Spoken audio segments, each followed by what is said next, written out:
To yet another iteration of College. Let's see, give some people a chance to trickle in. Announce that we are live.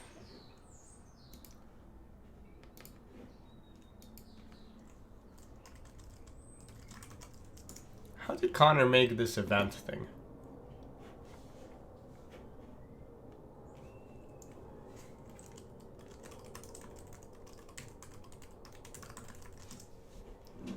Publish this. All right. Oh, events. Oh, hell yeah. Okay, great event.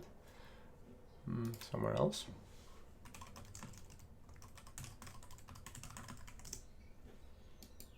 Okay, event happening 16th at 4:30 p.m. No, why does it have to be in the future? Oh, that's so lame. 4:32 p.m. Okay. Ending at 5:30 p.m. or whatever, 6 p.m. I don't know when this class ends. Class. No, the future caught up with us. 4:33 p.m. Create event.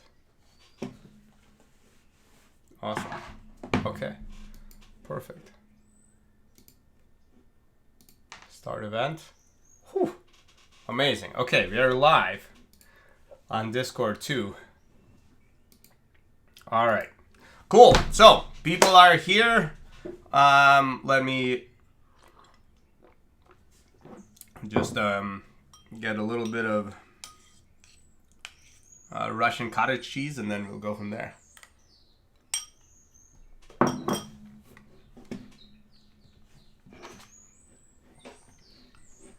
All right.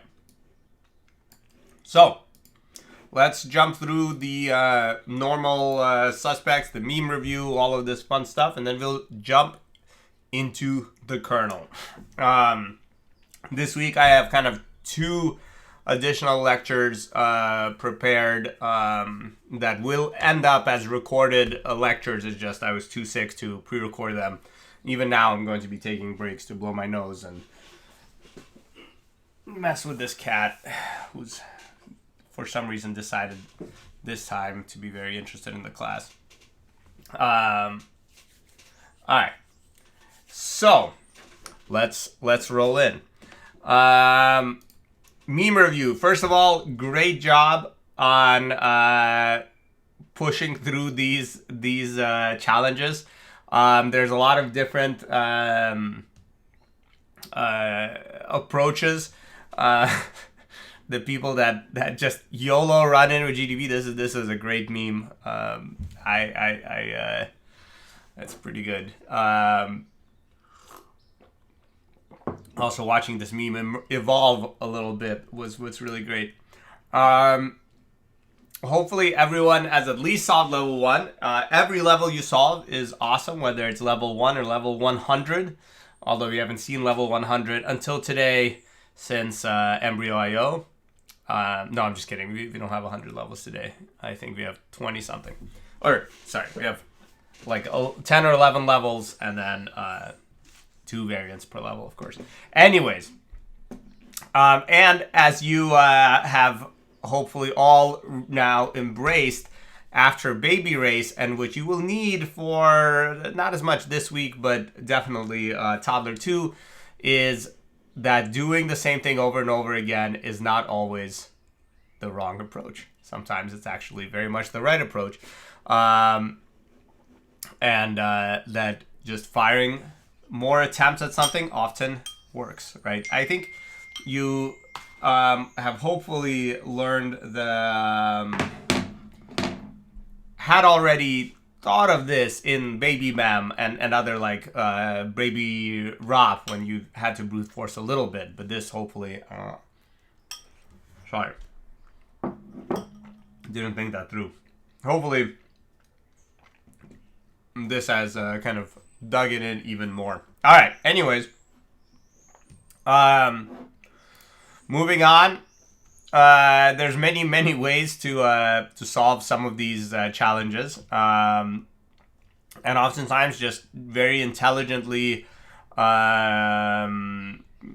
figuring out what the kind of the race is and how you can quickly hit it works quite well.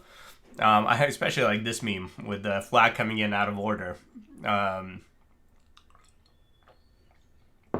It's not bad when there's few enough pieces, but it can really bite you in the bum sometimes. There's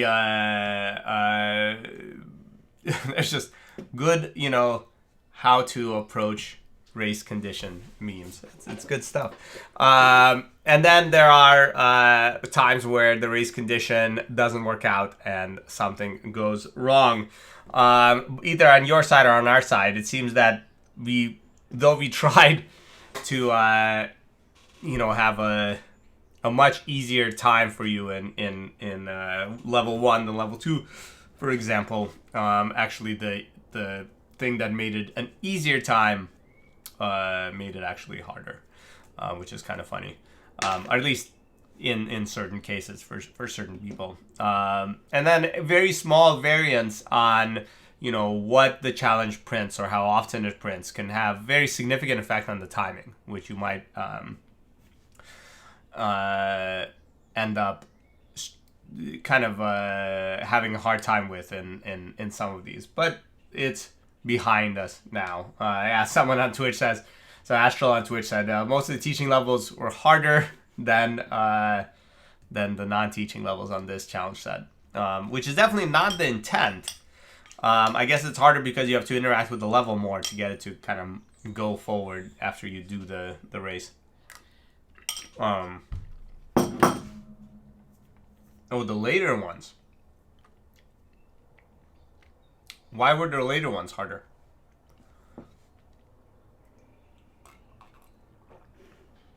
Level 9. Let me look at what level 9 was. We keep renumbering these things, adding levels.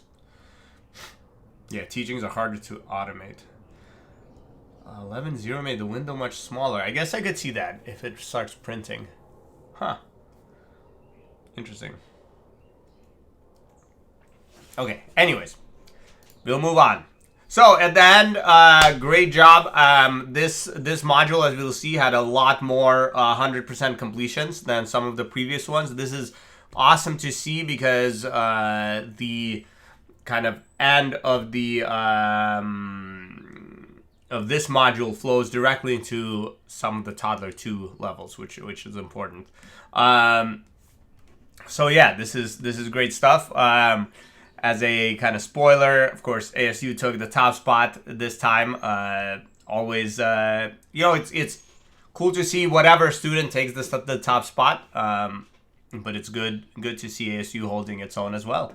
And everyone got quite a lot more, let's say, refined throughout the level. We've always seen the different modules of pwn.college as doing two things, right? One is introducing the concept that they're introducing. The other one is building on some more fundamental skills that aren't just about winning race conditions, but it's more about elegant solutions. And sometimes an elegant solution means a really dumb solution, but it's elegant programming. Not having to shell out to do certain things, figuring out how to do them in syscall, stuff like that. So that's the, let's say that's cool to see people getting more refined outside of just exploiting race conditions, but also just better mastery of C, etc., etc. One sec. Now I have to blow my nose.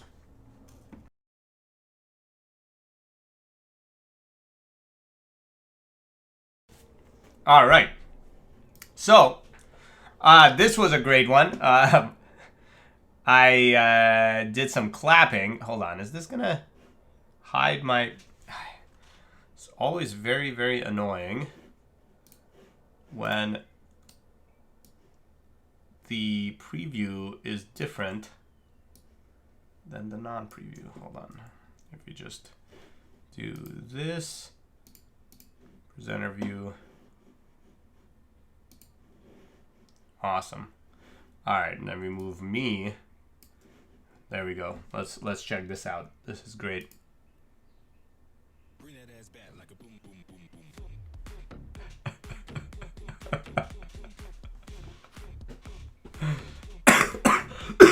boom. That's great. Very, very nice meme. As I was clapping in class with the boom, I realized that it was going to become a meme. That's pretty good.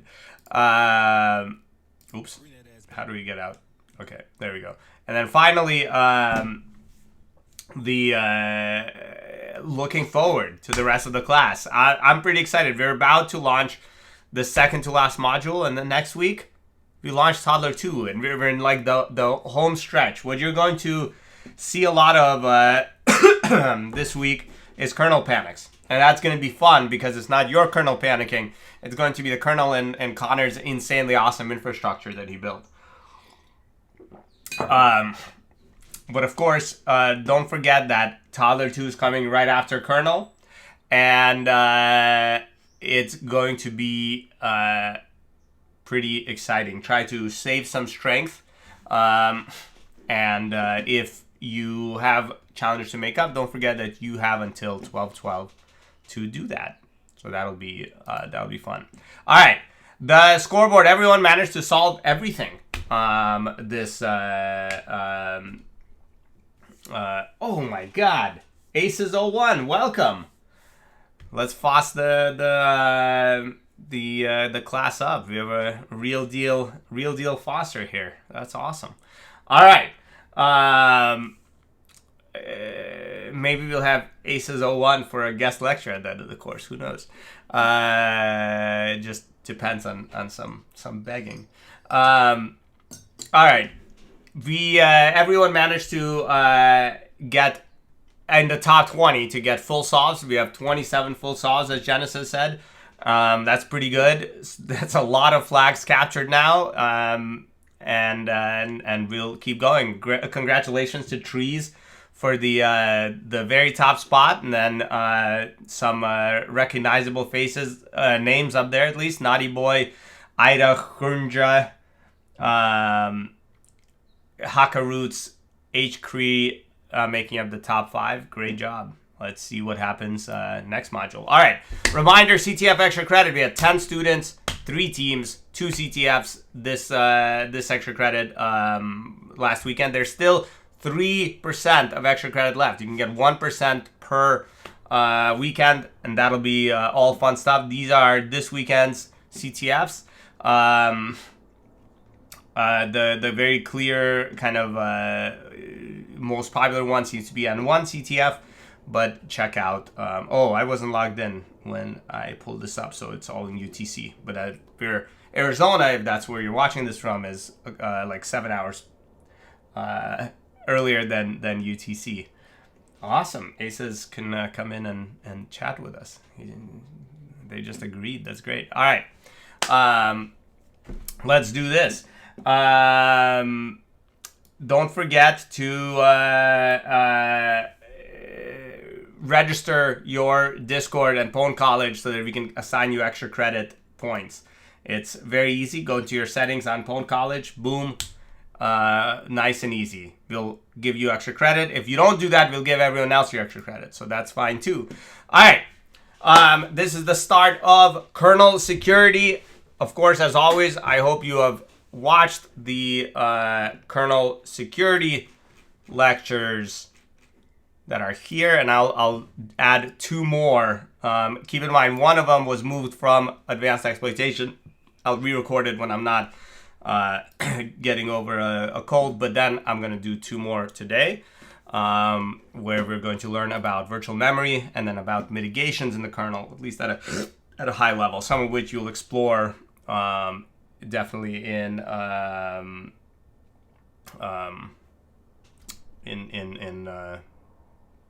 advanced exploitation.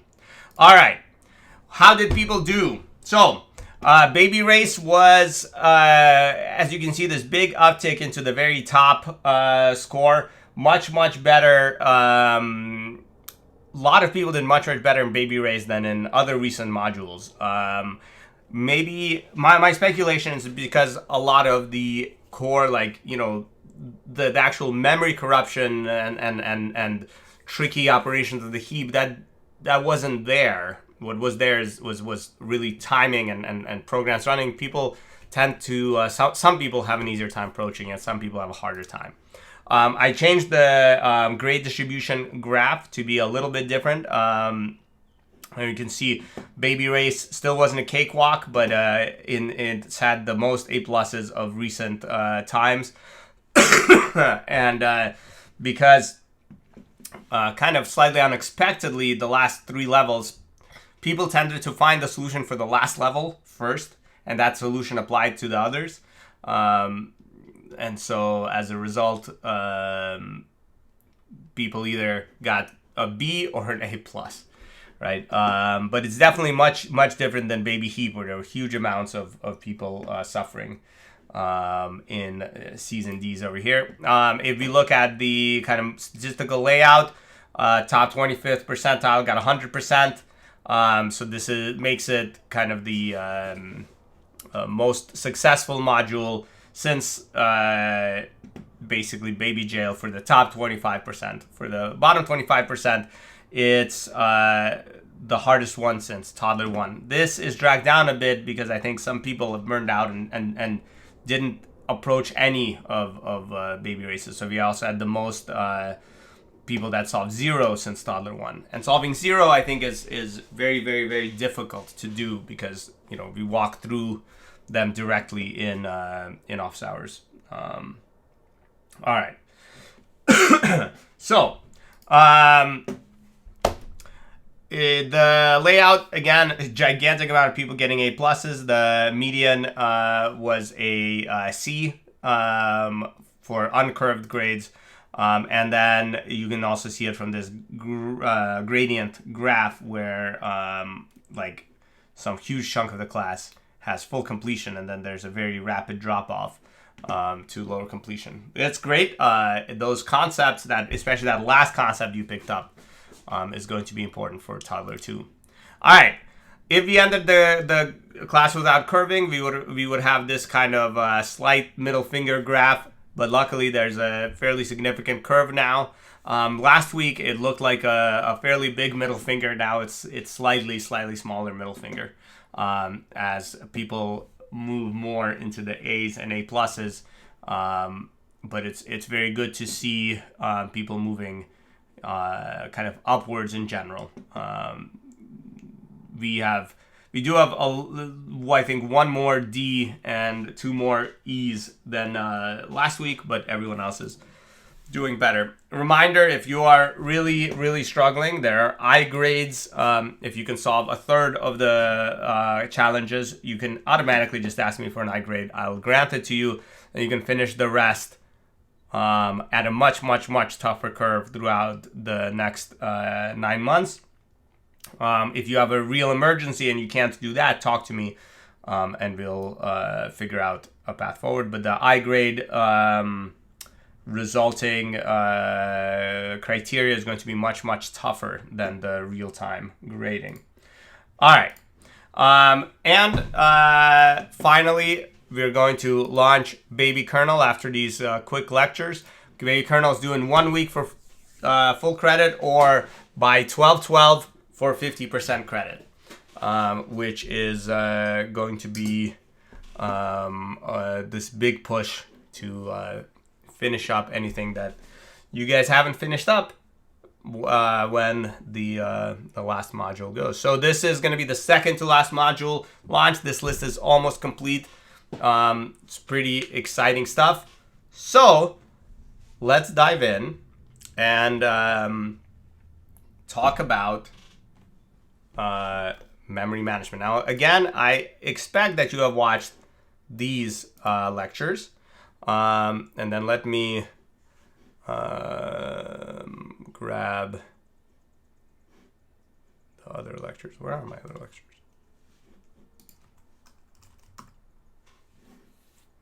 1 second, I didn't open them up.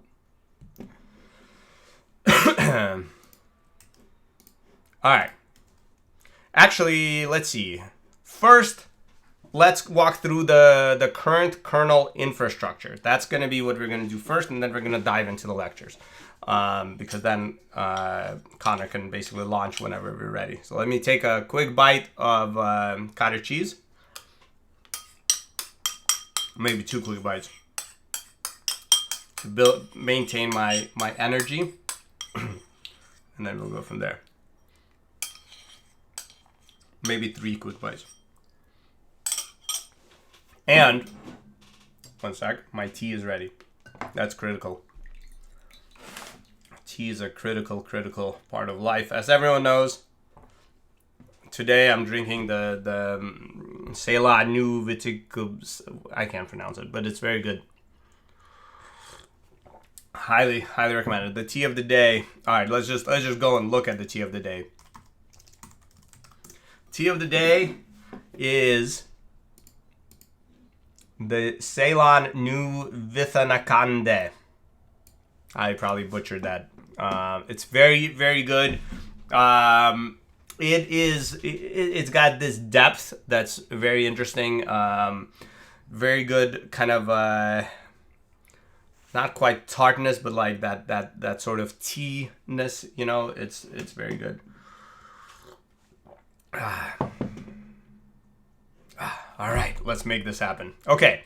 Again, New Mexico Tea Company does not sponsor me in any way. I just really like their tea. Someone, by the way, had suggested that I try out Tucson Tea Company. I tried to go find them, but they don't have a physical location when I was in Tucson last time. So, but they do festivals apparently and like events. So I'm gonna try to find them. I'll report back if it happens like over Thanksgiving.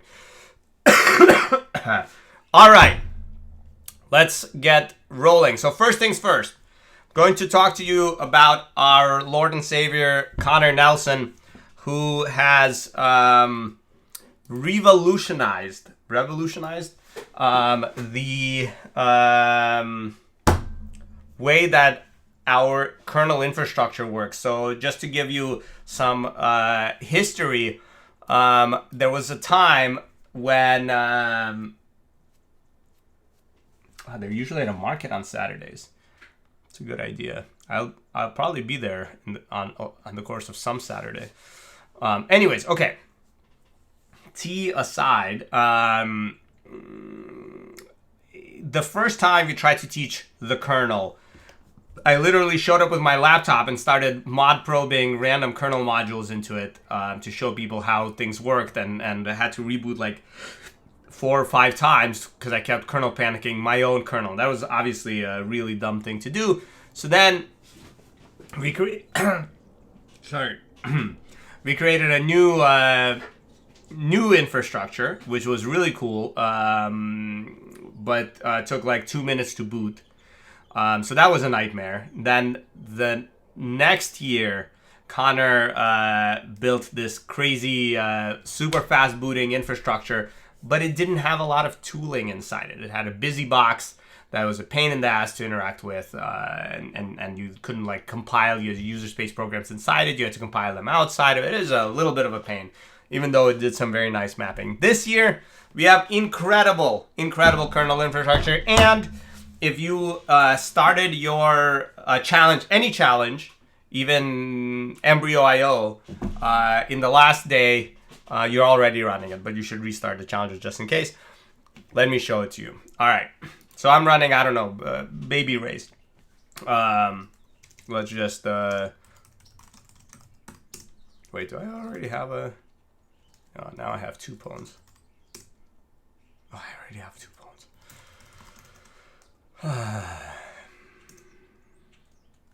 Let me just create an, okay, there we go. Oh my God. Hold on, I'm cleaning up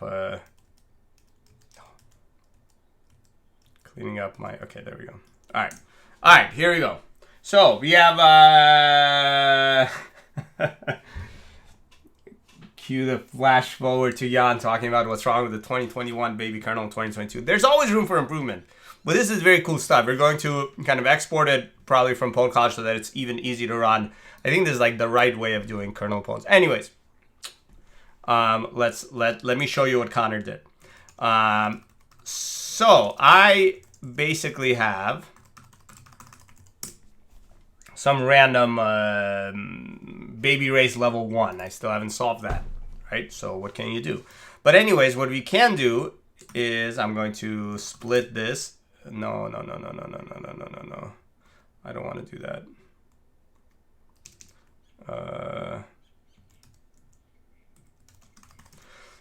I'm going to v-split it, and there we go.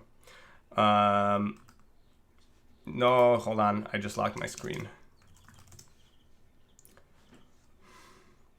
I redid my screen. Okay, there we go. What the hell? I remember now. Terminator doesn't like me hitting Alt-N.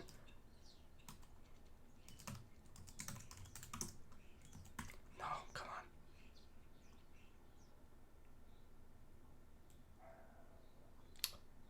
How do I do this outside of Terminator? Okay, all right. I'm giving up on the splitting. Okay, so I'm gonna SSH from 2 different. The splitting was just a bad idea. It's long story. All right, I'm SSH into the infrastructure from 2 different places, in 2 different windows. I'm sorry. So here is my 2 windows, and if we go to opt.pwn.college, now of course we'll have launcher scripts for the actual challenges that'll do all of this automatically. If you launch this script handles the kernel infrastructure, and we can say, hey, I want to just run a virtual machine. Boom. Now this virtual machine is starting. It's running in the background, and you can get at its logs here. Oh, that's looking ahead. Let me restart this container. One sec.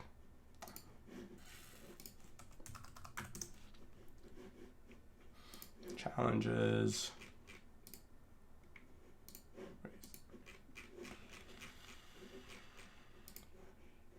Okay.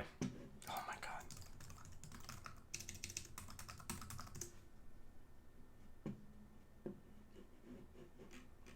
Okay. No. God damn it. Okay, there we go. We restarted. Oh, you can just run VM. Holy crap. Okay, so VM is in my pathogram. So we run VM start. This will start a virtual machine in the background. If I run in another thing, VM logs, these are the kernel logs. It might look familiar from running dmessage and stuff as you're debugging things of a booting virtual machine.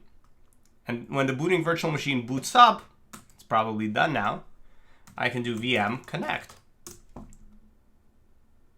And we sit here for a while because, you know, things take time.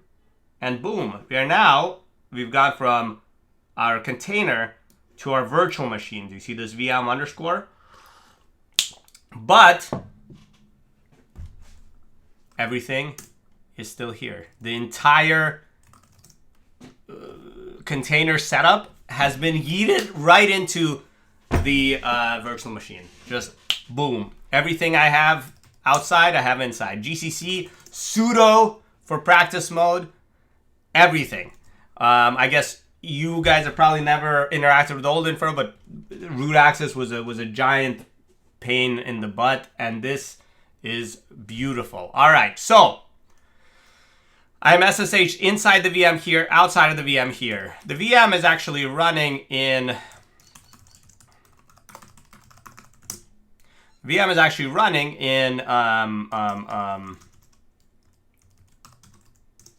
in the container. It's just right here, and it's logging stuff to temp VM. Here's the VM.log. The VM log command just literally does tail-f this file. Amazing stuff. Okay, what else? VM connect. All VM connect does is run SSH. Boom. And that VM is just listening on port 22 localhost and has no password. What else? We have a very nice thing, VM Debug, which runs GDB for you and connects to the virtual machine. Let's start without any sort of GDB fanciness, just Manila GDB. VM Debug could not connect to debug.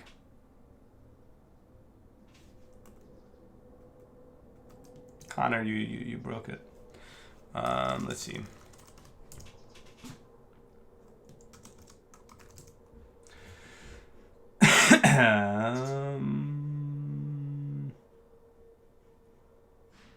No, Connor, it's not listening on. It doesn't have the debug server on, but I'm on practice mode. Connor knows why. Don't panic, everybody. Re-SSH? What? Okay. VM Connect.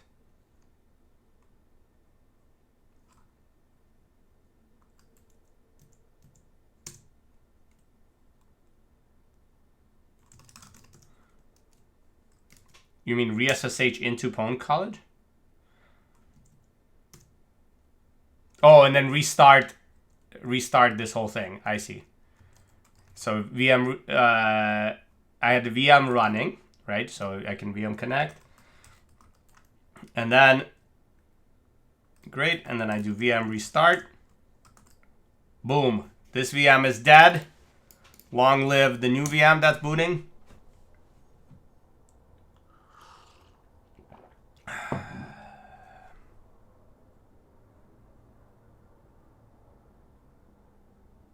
Amazing. Now, VM debug. Connor, you lied to me.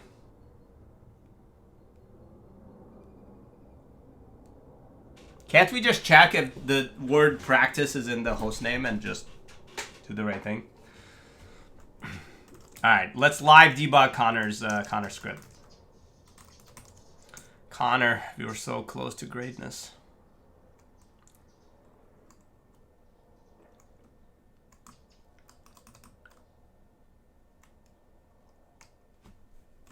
Aha. See, this is what was missing. Was it missing? Let's just double check.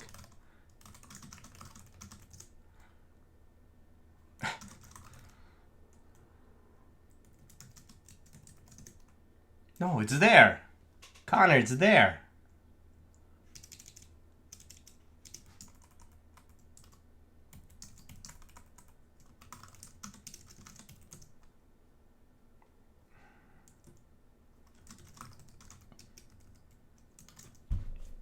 Thinks it's there. Where is it? Do you see a dash S? Oh, no, that's SMP. Okay, never mind, I lied. It's not there. Connor, you lied to me. Okay, allow debug. How does allow debug work? What? Oh, okay. No, sorry, that's debug. That's not allow debug. Here's allow debug. Nope. Here's allow debug. Oh, so as long as I have groups, sudo. I have sudo in groups.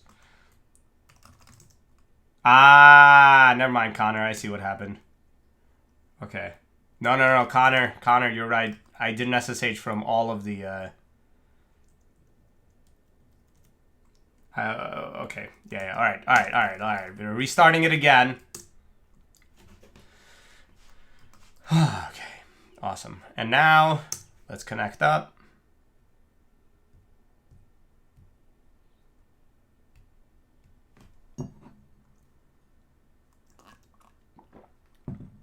All right, we're running a brand new, what the fuck is going on?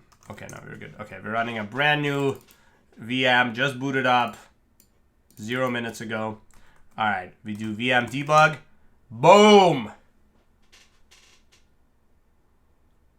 And we are debugging the freaking kernel. All right, of course, it's frozen. We hit continue, we're back. All right. So what can we do in this kernel? Well, we can do anything, and we can do anything in a way that allows us to actually debug exactly what the kernel is doing. So let's make a hello world, quick little hello world program.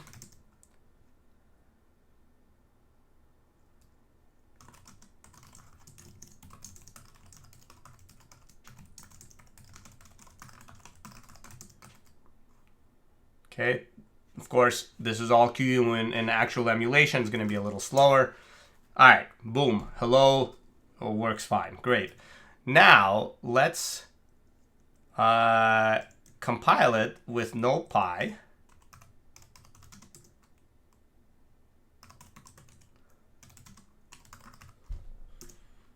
And let's see. Oh my God, sorry, we're making you look at AT&T syntax.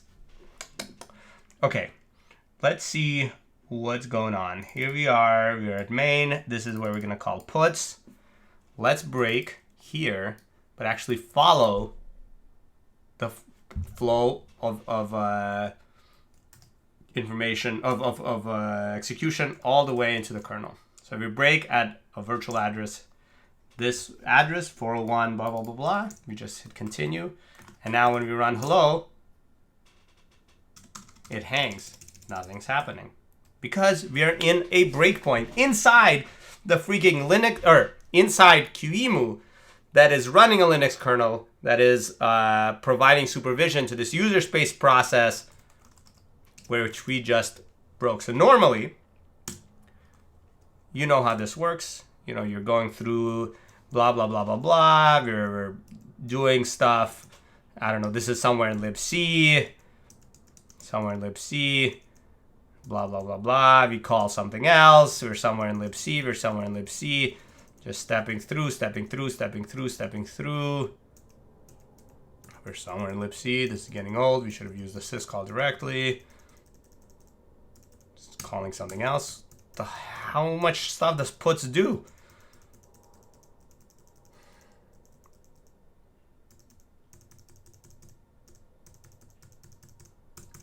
We're just single stepping through freaking puts.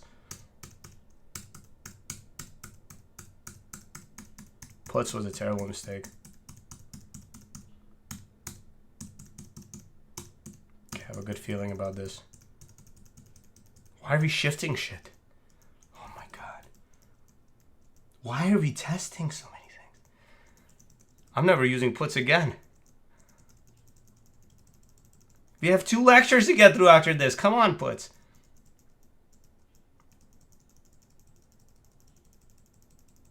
It's literally supposed to just write 3.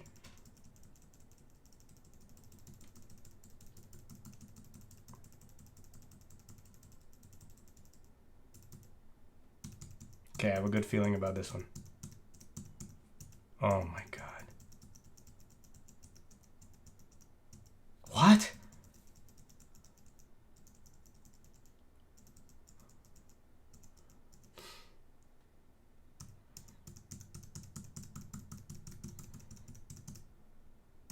Okay, come on. Oh no, it's this. No. Come on. Yes, okay, this is, nope.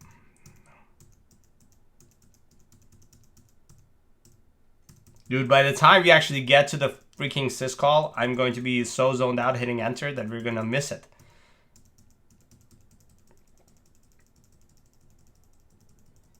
Why did I do puts? And now we're like in a sunk cost fallacy. We're trapped in puts.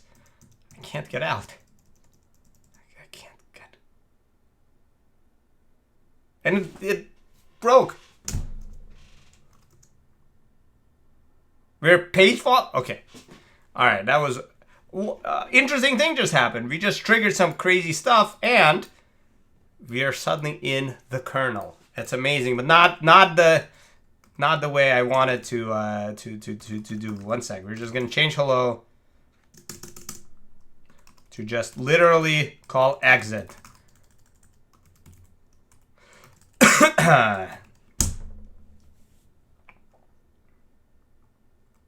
No longer says hello. It's a very impolite program, but we can object dump it again, get the address of main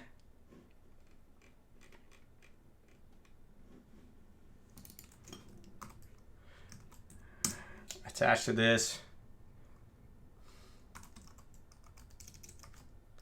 Break here. Continue. Run. Hello. Boom. Okay. We're in. This is gonna be good. So we're about to call exit. Exit was a mistake because it's gonna look at exit the add exit stuff. All right, let's see. We're in libc.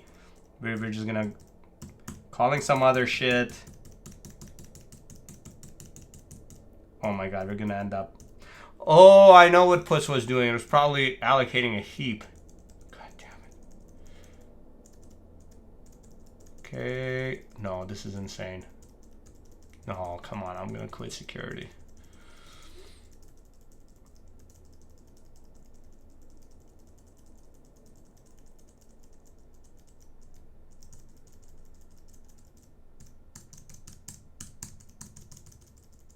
This is looking depressingly familiar. Okay. All right. We're trying something else.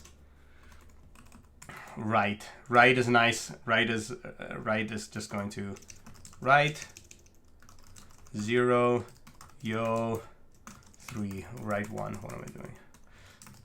Okay, don't panic. Right is a thin wrapper. It's just gonna hit what it's supposed to do. Okay, the address we want is still here. Okay, so let's debug. No, bright is not going to be a bigger mistake. Okay, all right. Okay. To answer a question on Twitch, we couldn't use the finish command because I wanted to walk through the call to syscall. Okay, here we go. We're about to call write. And this is going to be... Did I compile it? I compiled it, didn't I? Yes, okay, good. All right. This is going to be incredible. So we call write. We're in a PLT stub of write. Now we're... Oh, we were resolving... We were in the resolver. Did anyone call it?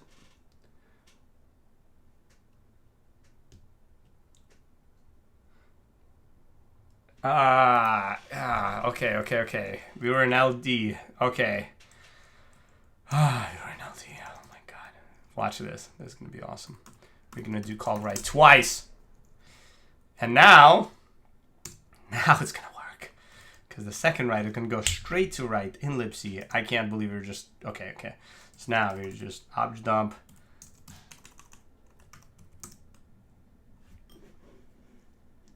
Okay, the second call to write. We're going to pause a break there. Okay. VM debug. What a fucking disaster. Okay, it's fine. Boom. Continue. Call it. Okay. Where's the breakpoint? Are you ready? Boom, we stepped. Now we're in libc. And we're about to do a syscall. And whenever you have done a syscall in the past, you ended up single-stepping GDB right past the syscall. Still in the program with the syscall effects applied. But what if I told you that you are in the kernel now? We step, and now we are in the entry point handler of the Linux system call interface. And we can actually step through the kernel. This is like... Right? This is computing at your fingertips, really, truly what is going on inside that computer. And like just a tiny bit higher than like the electrical level. And you can just walk through this. And the way that Connor set this up, you can even, if we scroll up, see the source code sometimes. Let me actually enable a better GDB interface. So let's turn on pwn debug. And we do VM debug.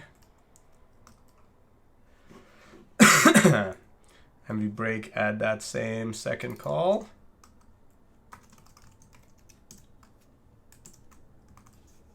And we run it. Okay. And if we, the downside to pwn debug is it's for some reason very slow. Let's zoom out so you can see everything. It's very slow with the kernel specifically, but we don't have far to step. We're just stepping to that syscall. Come on, syscall. Come on, syscall. Yes. Watch this. We're going to step, and we're in the kernel, and oh, I see. That was displaying source code. We're in a handwritten assembly part of the Linux kernel, and pwn debug will actually tell you where we are right now. Since you have source code, when you're stepping through the Linux kernel, you can use step and next instead of step instruction and next instruction. I don't know if it'll work here with this assembly stuff, so let's just step through it.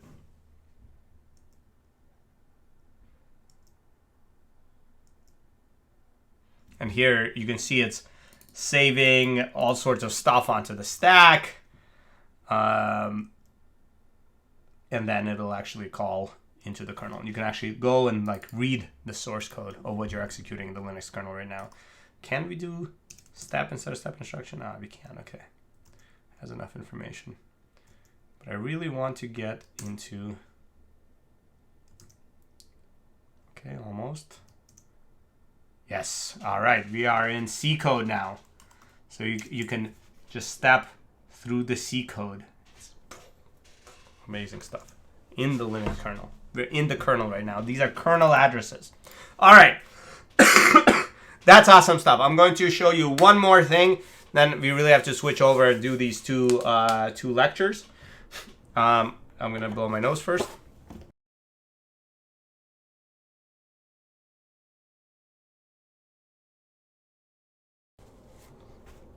All right, so let's roll out. Okay, what did I want to do? Oh yeah, I wanted to show you one more thing, and it's an awesome thing. Okay, so now we're back here. No, we're back here. Let's say I want to mess around with loading kernel modules, running things inside the kernel, and seeing what it does. Hey, Connor's got you covered. Say we have a hello simple kernel module. I was talking about pwn kernel, I think, in the lectures. Last year we had people use this other infrastructure they could set up on their Linux box. This year you can do everything in the dojo. This is one of the simplest kernel modules that you can create. Just logs hello and goodbye. Well, if you're in practice mode, you can actually compile and load that module just by doing VM, build, and passing it your kernel module. No, come on, Connor. What is going on? Oh, it worked. Oh, yeah, because I reconnected. Okay, yeah. All right, VM build hello-log.c. This drops, builds the kernel module as debug.ko and drops it into the /challenge directory, which, when we restart the VM, will be automatically loaded into the kernel.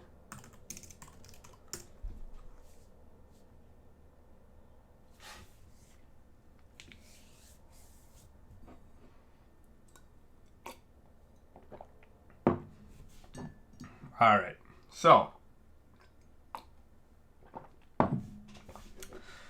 I see, Connor, what the issue is. Would it make sense to just kill all the shells when that happens? So we add the sudo and then we kill all active sessions so that they relaunch? Not a fan. Okay, anyways.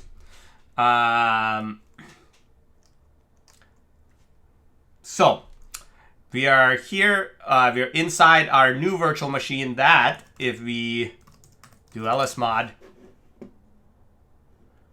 has the debug kernel loaded, the debug kernel module. You do dmessage. Here's our hello pwn.college. And, of course, if we look at proc_k_all_syms, where all of the addresses are, of course, you have to be root to do this. It was loaded. ASLR is disabled. It was loaded here. Here is its code. So if we grab this guy and break there, VM debug,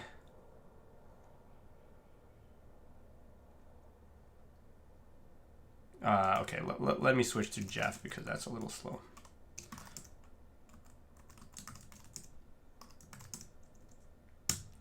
VM debug.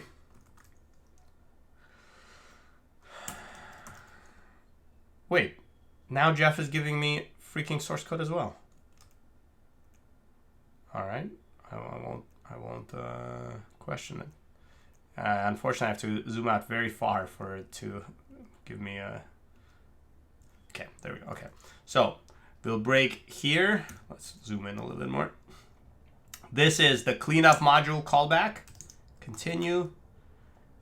rmmod hello debug, and boom, we're now in our kernel module debugging its execution. And what it's about to do is make a tail call to print k with whatever string that is, which is goodbye pwn.college, and we just can step, and then now suddenly boom, we're stepping through print k. The world is insane. We can of course do next like normal and blah blah blah, and eventually hit continue, and we're back, and we've removed the kernel module. We can insmod it again. If you do /challenge/debug.ko, and when we rmmod it, boom, we're back in our breakpoint. Amazing. All right. So there's a question. Does it mean that we can't test this locally anymore? Or can we still use the image from last year to do it locally? Locally is going to be a little tougher. You now need to download the kernel as well as the module. And then you can use pwn kernel from last year to work on these locally. And we'll work on, in the next few days, making that a little less painful. All right. Let's see what other questions. In these challenges, there's more than one file. So many of these challenges have a kernel space and a user space component, which will be fun.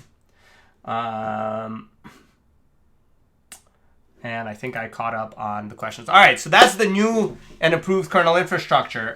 We are going to run over the time we have for class. I apologize, because we're going to do a lecture about virtual memory, which is a topic near and dear to my heart. I'm what you might call a virtual memory enthusiast.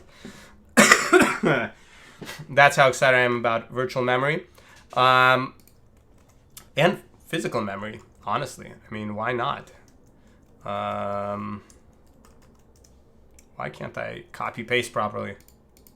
Copy, paste. Okay. So, let's talk about virtual memory. All right, actually, Connor, do you want to launch the challenges in case people don't care about virtual memory? I mean, it's very important to understand virtual and physical memory, but if you're okay going back, getting stuck in the challenges and then going back to this VOD later, you can go and start working on the chals. Connor just launched them. Boom! We have 12 levels of kernel chals ready to go. 2 instances per level. And go do that. Or stay a while and listen. Hold on, though.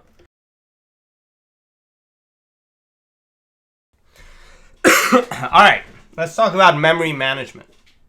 And specifically, memory management as the kernel relates to memory management. Recall the traditional computer architecture. We have a CPU, we have memory, there's some sort of interaction with disk, with the network, etc., etc. But what does this really look like?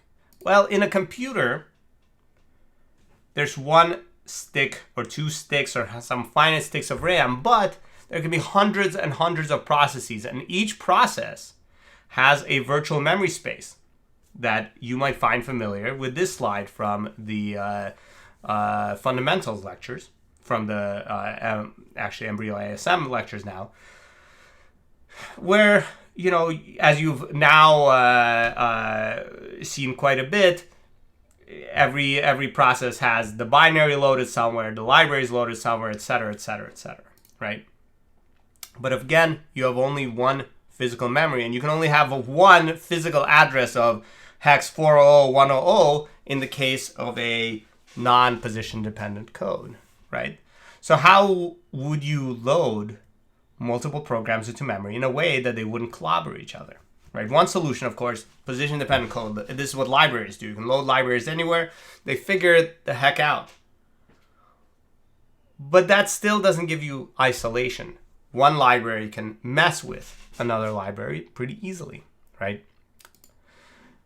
So we came up with the concept of virtual memory. And actually, now I have to make a note to myself to add some historical context here. Virtual memory, these concepts came out around the 60s, is where the literature is that I first started seeing these musings on, hey, maybe we should make sure that one process can't clobber memory space of another process, and so forth, right? And virtual memory provides views for different processes into physical memory. The physical memory is one big long stick of RAM, and the virtual memory is views that every process has into it. And the kernel, in collaboration with architecture and features of the CPU, maintains mappings between the virtual addresses and the physical addresses.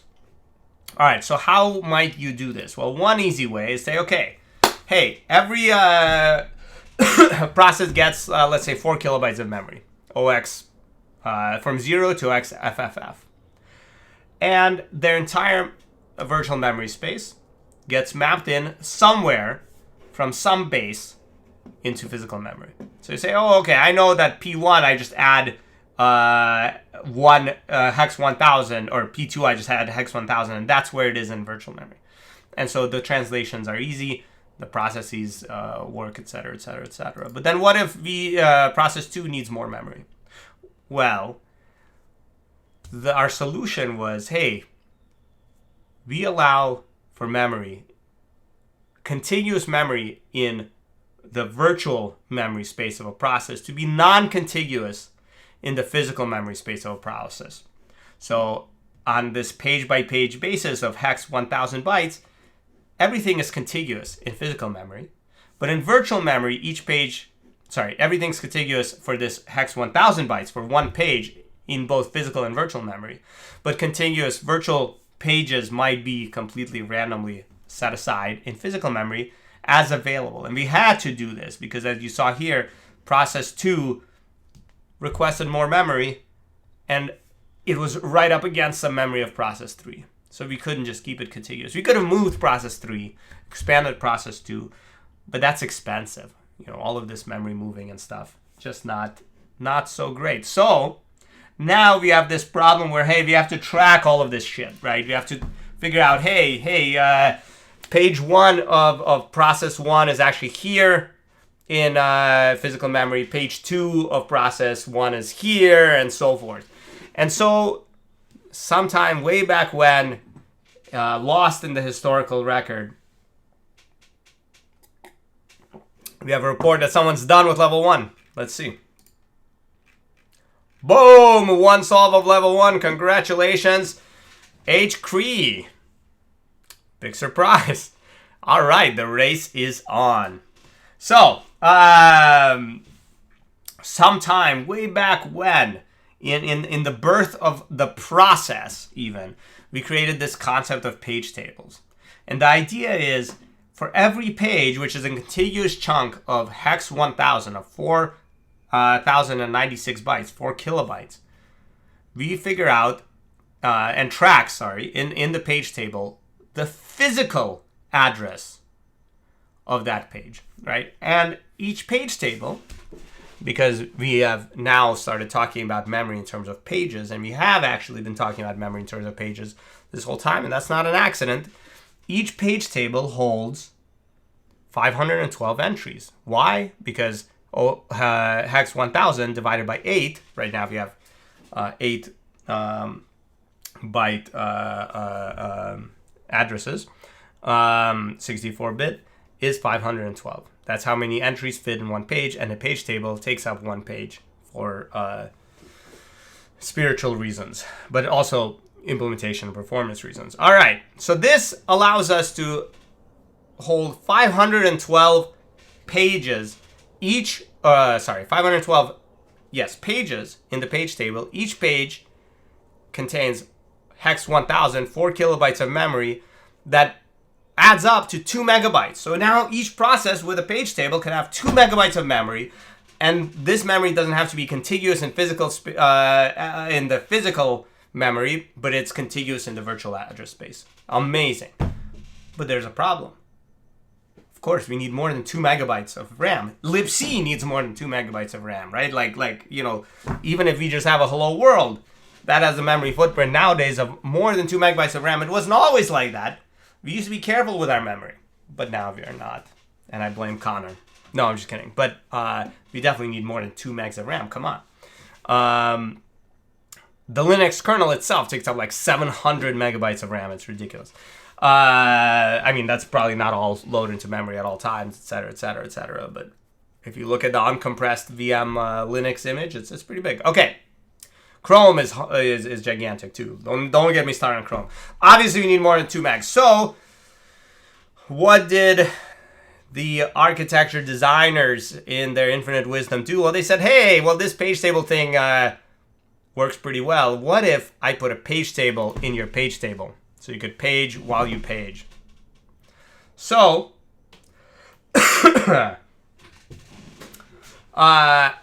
we did exactly that. We created the concept of page directories. And by we, I mean society. And page directories have entries that point to page tables that have entries that point to pages in physical memory. And this pointer is the physical address of a page table, by the way. So it can just all be nicely resolved. A page directory contains 512 page directory entries because every entry is 8 bytes, and a page directory takes up 1 page because memory is managed in pages, right? Which means 512 times 2 megabytes is 1 gigabyte of addressable virtual memory. Who would need anything more, right? This has some overhead, right? For every 2 megabytes of memory, we need a page table. Which page table takes up a page, so it takes 4 kilobytes for every 2 megabytes of RAM, plus it takes 4 kilobytes for the page directory itself. That starts getting a little bit uncomfortable. That's like 2 megabytes of memory overhead for every gig. Not insane, but people get nervous. So they said, okay, hey, well, we can reduce the overhead a little bit with a special flag, and you'll notice all of these last few bytes are all zeros because, of course, we're addressing pages. So there's plenty of space, 12 bits per entry here for flags. By setting a flag, a page directory entry, instead of referring to a page table, can just refer to what's called a large page. 2 megabytes of contiguous physical memory. Cool. All right, so now we've solved the problem. We can go up to 1 gigabyte, which would be great if we were living in the year 2000. Like the Jetsons. The Jetsons probably only had page directories. But we are not the Jetsons. No matter how much we want to be the Jetsons, we can't. We don't even have flying cars. Maybe if we have flying cars, we could fit into a gigabyte of RAM. But we don't have flying cars. So, instead, we put a page directory in your page directory so you could page while you page while you page. Boom! We created a page directory page table, and by we I mean society again, that contains 512 page directory pointers addressing a total of 512 gigabytes of RAM, right? Now, of course, this has insane amounts of overhead. Every, one sec, let me yeah.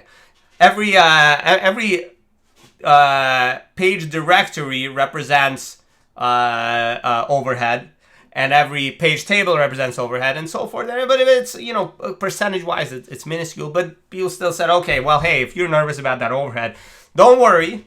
By setting a special flag in the page directory page table entry, it can refer to what's called a huge page. We went from large page now to huge page, which is a 1 gigabyte contiguous space of memory, instead of a page directory. Cool? Very cool. All right. So, as someone mentioned, 512 gigabytes might now be enough to open a second tab in Chrome. But what if you want to open a third tab? You're fucked. In the old days of page directory page tables, you're screwed. How are you going to open another tab? Well, people said, okay, you want more RAM? You want more RAM? You can have more RAM. We're going to put a page directory page table in your page directory page table so you could page while you page while you page while you page. And this brings us to the modern world of 4 levels of paging structures that created the page map level 4, which contains 512 PDPT entries, which point to a page directory page table, which point to page directories, which point to page tables, allowing us to address a theoretical 256 terabytes of RAM. Now, I'm not aware of computers that have 256 terabytes of RAM, but you can rent computers from Amazon that have multiple terabytes of RAM. So this isn't just theoretical. This is used in practice. It's important stuff. If you think about it, and think about some amount of storage space that seems a little high, like 256 terabytes, probably in a decade, that will be an amount of memory, RAM, that seems just a little high. And in 2 decades, it's going to be an amount of RAM that seems low. And that's how it was before, right? At some point, a gigabyte of RAM seemed like insanity. In high school, there was a crazy economical, like a crazy situation where RAM became insanely cheap. I bought gigabytes of RAM in 512 meg sticks for all the computers in my family, and I loaded my main workstation with with 1.5 gigabytes of RAM, which was insane, and Windows 98 refused to boot. So think about that. All right, so I didn't know that you could get terabytes of RAM in the in the 2040 MacBook Pro. Lol. Yes, exactly. So okay, anyways, so yeah, that was really actually very frustrating because Linux worked just fine, but suddenly I couldn't play games anymore. So I ended up actually downgrading to 768 megs of RAM, which was the most that Windows could take on my hardware. It was really annoying. Anyway, so this is the modern world. This is the world you all live in. Is the world of PML4. And it gets even worse, but I'll get to that in a second. All right, so PML level 4 is pretty awesome. What does this, how do we actually index into all of these tables? What does a virtual address actually do? So I pulled this virtual address. This is a stack address when I did cat proc self maps, right? Just some stack address. Let's take a look at how it actually gets translated into the into a physical address, right? We take 12 bits as an index into the page table, and then 9 bits at a time from 0 to 512 as indexes into the different levels of the 4-level paging structure. The first 9 bits, the leftmost 9 bits here, are an index into the PML4, into here. Then the next 9 bits are an index into the PDPT to select the PD. The next 9 bits are an index into the PD to select the PT, the page table. And then the next 9 bits are an index into the page table to select the actual page.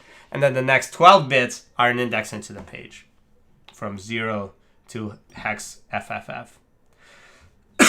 So when you access some memory in your program, move RAX, dereference RBX, this actually does 4 different memory dereferences to bring you the actual page and let you do that dereference.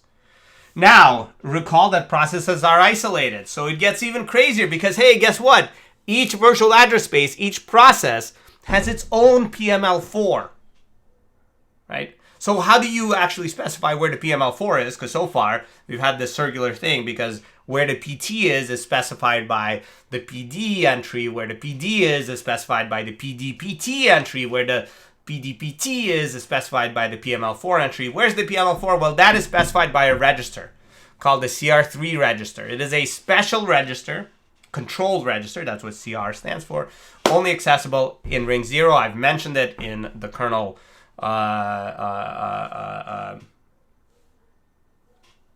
lecture, one of the earlier kernel lectures, but now you know in depth how it's used. There are other control registers. Some of them set processor options. Some of them are used for other crazy things. There's a lot of craziness in x86. It's incredible. I learned quite a lot of it specifically to create a DEF CON challenge last year for virtualization, which I'll talk about in a second. Now, so what if you want to isolate not processes but virtual machines? Because you're running virtual machines right now in actually a different way. It's an emulation, so this doesn't apply. But when you run virtual machines on your computer, typically you're virtualizing, you're not emulating. How do you isolate virtual machines where every kernel in those virtual machines assumes that it has direct access to physical memory? You can run DOS in a virtual machine. DOS doesn't know anything, really. DOS was honest. It just let you run your games. And didn't get in the way. And now you're forcing it to run inside Windows 11 or worse Mac OS or even worse Linux, right? It's insanity. So what happens? Well, A, you put an extended page table on top of your page table. So you have an entire additional 4-level translation table that is used to translate guest physical addresses in your virtual machine into host physical addresses in your virtual machine. And it's just fucking nuts. Boom. Actually, one sec. Let's back up 2 slides. I forgot to mention one thing. This virtual address, right? 12 bits, 9 bits, 9 bits, 9 bits, 9 bits. That adds up to 48 bits. That means that even on a 64-bit architecture, you can only address with this current design. Hey, they can introduce a level 5 later. But with the current design, you can only address 48 bits of memory. And your pointers all have to be contained in these 48 bits. There's just no architectural way to address memory higher than 48 bits. All bits here have to either be all 0 or all 1 when you do a dereference. And if they're all 1, it just... if they are all 1... Yeah, it basically just has to be a sign extension of this single bit. And then they're ignored otherwise. So when you see kernel addresses... Is there still a kernel address? Here, yeah. When you see this kernel address FFFF, it's just a sign extended 48-byte address, where the top byte is 0, so it's a kernel. Top bit is 0, so it's a kernel address. All right. So now, so if they're a mix, Connor asks, if they're a mix of 0s and 1s, you will end up with a segmentation fault. It's not a valid address. But Connor's saying, why not let us store stuff there? Certain platforms do. This is how ARM pointer tagging, and I don't know if Intel is working on their own pointer tagging works. So if you look at ARM pointer tagging, ARM's memory tagging extensions allow you to use the top byte for security storage, which is super, super useful. And what's the thing? ARM pointer integrity. Yes, PAC. Exactly. Pointer access control. All of this stuff is clever security solutions that use slack space that's still left around in the pointers. So you can have like some sort of a cryptographic signature. You can have whatever tag you want. We just last week had a paper accepted where we used ARM's top byte ignore feature to basically store object IDs inside the pointers so that we could validate them before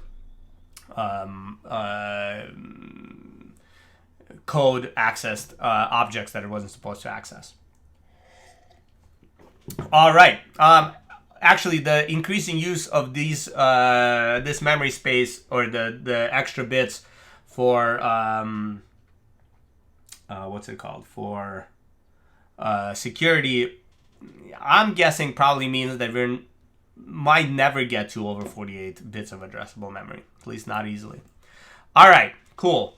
So virtual machine isolation, it's insane. Basically, every virtual machine has its own extended page table, which is a 4-level structure. It has an EPT PML4, an EPT PDPT, an EPT PD, and an EPT PT that handles the translation of guest physical addresses into guest virtual addresses, which means that you will end up with, guest physical addresses into host physical addresses. Which means that you have this insane 2-dimensional lookup process where you start looking up the PML4 of the guest and you use the PML4 of the guest from that CR3 register in the guest. You look up the physical address in the guest physical address stored in CR3 using the EPT pointers to figure out the PML4, that PML4's physical address in the host, and then you use the virtual address to look up the PDPT host address in the guest, the PDPT physical address in the guest, then use the EPT to resolve that into its address in the host, and it's just insane. It's insane. It's just crazy. Okay, anyways, that's a lot of lookups, right? Isn't all of this slow as molasses? Well, it would be if you were doing all of this inside the kernel, but you don't actually. You have a specialized piece of hardware called the memory management unit that does all of this in hardware, and then it's super fast. And then it's even faster because whenever it successfully resolves something, it stores it in a cache called the translation look-aside buffer. Of course, this means that things become open to cache side channel attacks, and et cetera, et cetera, et cetera. All right, cool. How does this work on other architectures, right?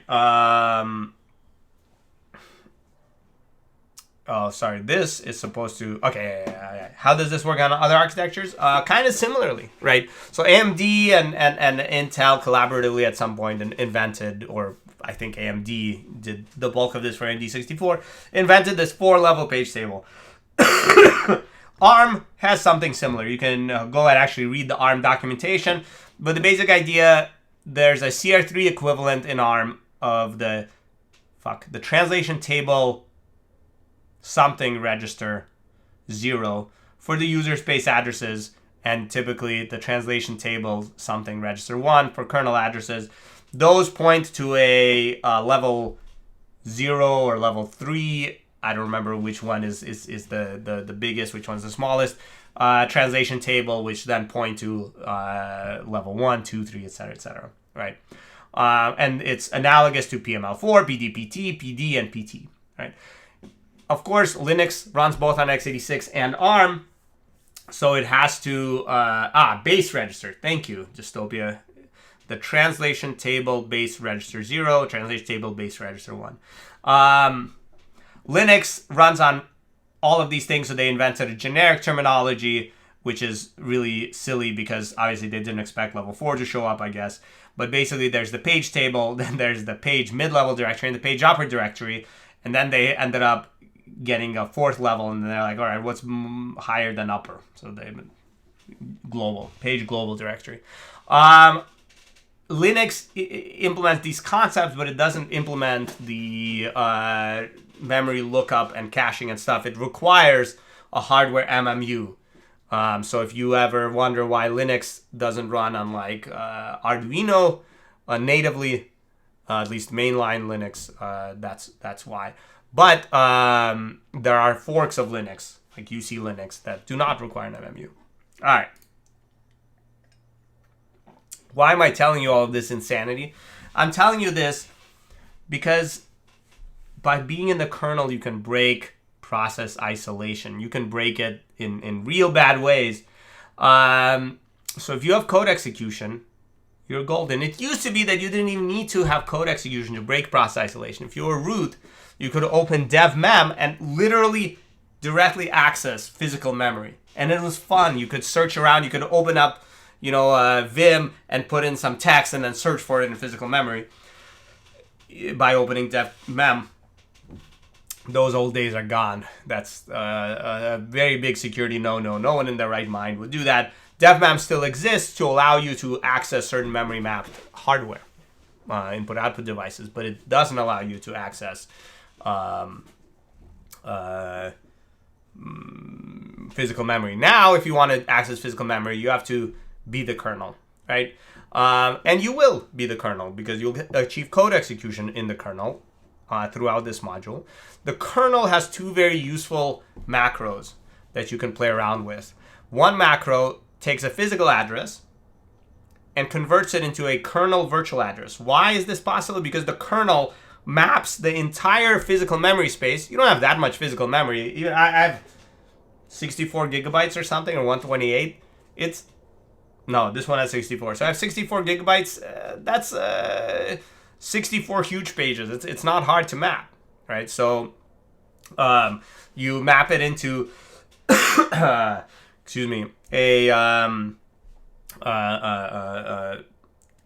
into a virtual memory space inside the kernel for ease of access. The kernel does this, and thus it can convert between physical, from any given physical to a virtual address. And then it also keeps its own virtual memory contiguous in physical memory. So it can also convert back. Given a kernel virtual address, it can give you back the user space virtual address. Now, it can't do that for non-kernel addresses. It's a giant pain in the ass.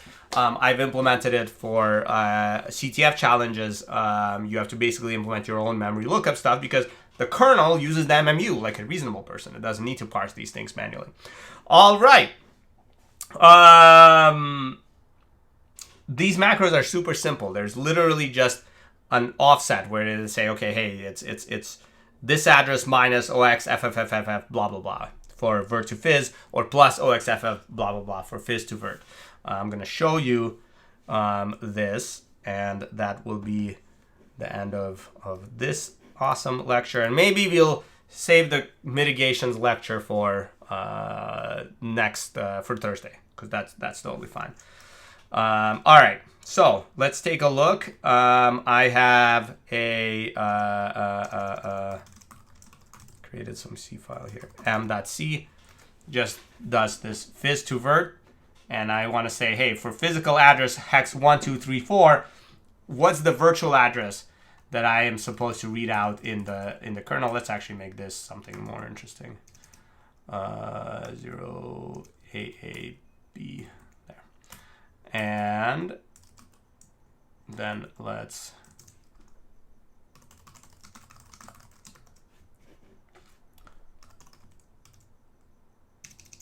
so this is our virt adder. Let's resolve this. Then we can do virt adder, and then we can actually even print its value.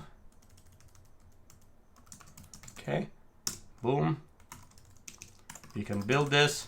And man, this infrastructure makes it so easy to experiment with this stuff. Boom, it's built. We can VM restart.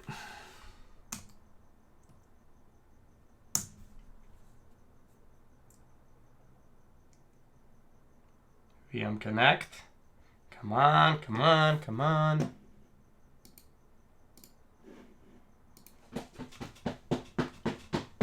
All right. Here we go, here we go, here we go. Boom. Physical address for AAB1234 was FFFF 88800. AAB. So this, with all zeros, is the base. And the value that was stored there was 0. But we can do really cool stuff, which I'm not going to do right now because it's already 6 p.m. But I could very easily write, and well, you will have to write, a scan of all of physical memory, for example, looking for some, good information. And of course, from if in the real world, you could look for SSH keys, you could look for or any crypto keys, you could look for a lot of crazy stuff. Yeah,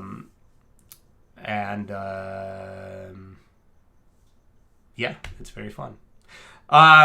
So the kernel, you're in the kernel now. This isn't quite as insane as things can get. I want to create a class.